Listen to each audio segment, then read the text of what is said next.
Hey tout le monde, comment allez-vous? Ravie aujourd'hui de vous partager 4 idées recettes pour cet été. Des recettes légères, pleines de fraîcheur et agréables surtout à savourer lorsqu'il fait chaud. Donc je commence tout de suite avec la salade de pastèque. C'est une recette que j'ai trouvée sur le compte Instagram de Lily, une blogueuse food qui m'inspire énormément et je vous mets son compte Insta dans la bio.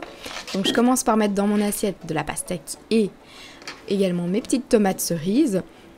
Je revisite souvent les recettes, il y a quelques détails près, voilà, il y a des choses qui changent, mais je trouvais ça important de vous donner mes inspirations. Donc je rajoute également donc, les oignons, les concombres et je viens mettre du vinaigre balsamique et je viens mélanger le tout.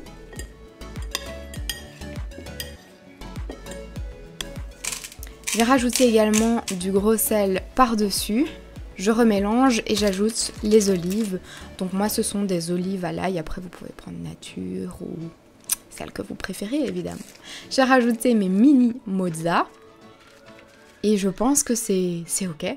Simple, rapide, efficace, mais surtout agréable à manger quand il fait chaud. Dites-moi en commentaire quels sont vos plats préférés lorsqu'il fait chaud, je vais peut-être m'en inspirer et avoir de nouvelles idées de cette manière.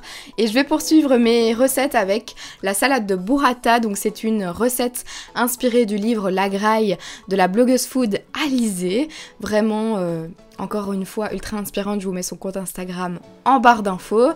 Et donc j'ai commencé par mettre de la salade en base, salade iceberg, et je viens mettre des tomates cerises par-dessus. Ensuite, j'ai découpé des petites pêches et je viens rajouter les pêches, des oignons rouges coupés en petits morceaux et je viens également rajouter un peu de menthe. C'est la menthe que j'ai chippée dans le jardin de mes parents. Je vais rajouter des morceaux de fraises. Franchement, rien qu'à regarder les images, là, j'ai qu'une envie, c'est de manger cette salade tellement... Elle était délicieuse. Je rajoute du vinaigre balsamique, mes mini mozza, du gros sel, du basilic et je viens rajouter la fameuse burrata. Et c'est quelque chose, hein, quand on ouvre cette burrata dégoulinante. Je sais pas ce que vous pensez de ça, mais c'est délicieux. J'adore.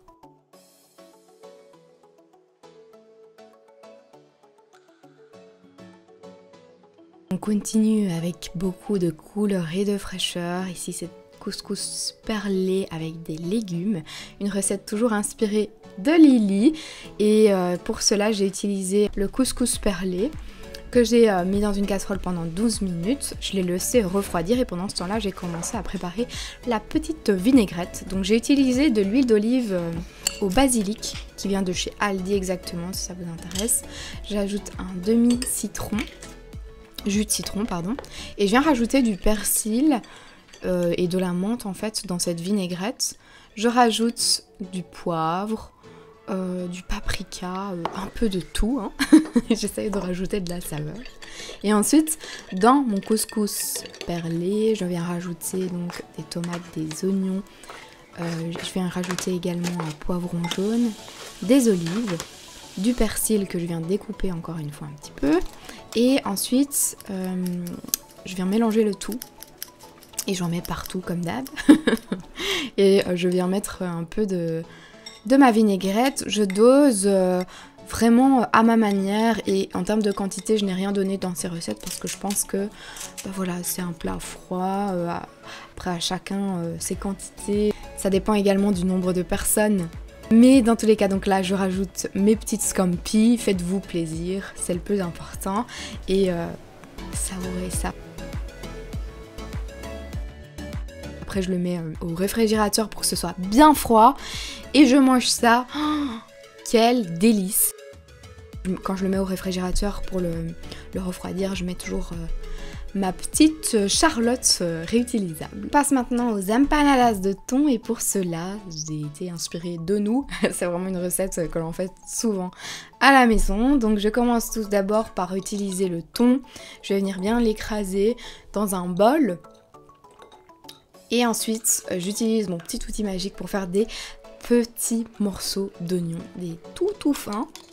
Je viens les mélanger avec le thon. Et ensuite c'est le moment d'ajouter le tomato frito. Donc si vous connaissez pas le tomato frito, beaucoup d'Espagnols utilisent ça. En fait le tomato frito c'est une purée de tomates mais qui est déjà travaillée, assaisonnée on va dire avec un peu d'ail etc. Mais pour l'empanadas il faut absolument rajouter du basilic, de l'ail en poudre pour vraiment apporter du goût. Et alors on utilise toujours une pâte brisée pour faire les empanadas. Moi je fais toujours mes pâtes brisées maison avec mon robot KitchenAid, ça prend quelques minutes seulement. Vous mettez la farce au milieu de la pâte brisée. Moi j'ai ce petit outil pour faire des chaussons qui vient de la marque Tupperware. 180 degrés pendant 20-25 minutes à surveiller et puis c'est ok. Et si je le propose dans mes recettes d'été, c'est parce que nous on aime beaucoup savourer les empanadas froides. Donc une fois qu'elles sont refroidies, vous pouvez les mettre au réfrigérateur et les savourer. Petite idée aussi pour les boissons, moi j'aime beaucoup mettre de la menthe fraîche, des fraises et du citron dans de l'eau et savourer ça quand il fait beau. Ça change un petit peu au moins et c'est toujours très rafraîchissant. Voilà, je pense que j'ai fait un peu le tour au niveau des recettes. Dites-moi en commentaire quelle est votre recette préférée dans cette vidéo et celle que vous avez absolument envie de tester. J'ai hâte de vous lire et moi je vous dis à dimanche prochain pour une prochaine vidéo. En attendant, n'hésitez pas à me rejoindre sur Insta. Bisous bisous.